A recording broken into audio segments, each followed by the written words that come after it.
Theo, tem muita gente analisando que esse pedido da Polícia Federal pode ser um pouquinho exagerado. Primeiro, porque nós temos Jair Bolsonaro com tornozeleira eletrônica em casa. Já havia uma orientação para que a polícia ficasse no entorno da casa, ou pelo menos no condomínio. Caso Jair Bolsonaro saia, por uma possibilidade eventual que ele nega de se refugiar na Embaixada dos Estados Unidos, ele poderia ser interceptado antes. Agora, polícia dentro da casa de Jair Bolsonaro, isso vai contra a privacidade da própria família de Jair Bolsonaro. Por isso que é uma série de críticas, não apenas da direita, mas alguns setores de centro também.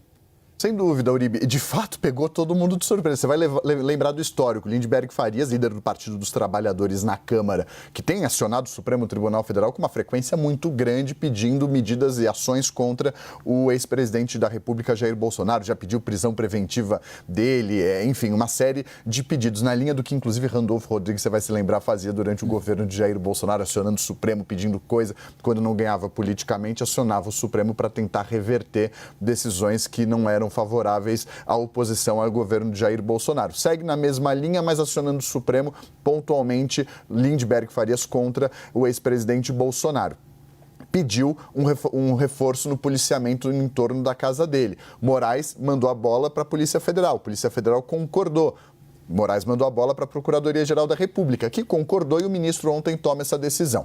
A partir do momento que ele toma a decisão de colocar a Polícia Penal do Distrito Federal no entorno do condomínio onde o ex-presidente vive aqui em Brasília e cumpre essa prisão domiciliar, Uribe, a Polícia Federal, o diretor-geral da Polícia Federal, apresentou um ofício, enviou um ofício ao ministro Alexandre de Moraes, em que diz o seguinte: tais medidas exigiriam o destacamento de vários servidores para atuarem física e ostensivamente no condomínio em que reside o ex-presidente e nos seus acessos. Não sendo possível, portanto, me desculpe, e do ponto de vista estritamente operacional, uma atuação com as condicionantes que a PGR estabeleceu, como, por exemplo, não atrapalhar a vizinhança, não atrapalhar o dia a dia de quem mora, porque é um condomínio, tem gente que não tem nada a ver, muita gente que não tem nada a ver com a situação política e jurídica do ex-presidente Jair Bolsonaro.